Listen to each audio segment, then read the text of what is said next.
இன்றைய முதலாம் வாசகம் எண்ணிக்கை நூலிலிருந்து எடுக்கப்பட்டுள்ளது. இறைவன் மன நிறைவோடு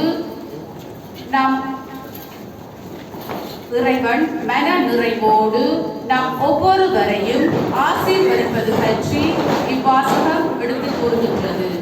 எனவே வாசகத்துக்கு செவிமடுப்போம். எண்ணிக்கை நூலிலிருந்து ஆண்டவர் மோசேயிடம் கூறியது, நீ ஆரோனிடமும் அவன் புதல்வரிடமும் சொல், நீங்கள் இஸ்ரேல் மக்களுக்கு ஆசி கூற வேண்டிய முறை, ஆண்டவர் உனக்கு ஆசி வழங்கு உன்னை காப்பாராக. ஆண்டவர் தம் திருமுகத்தை உன்மேல் ஒளிரச் செய்து உன் மீது அருள் பொழிவாராக.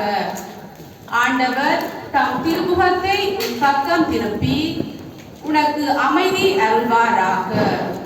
இவ்வாறே அவர்கள் என் பெயரை இஸ்ரேல் மக்களிடையே நிலைநாட்டுவர்.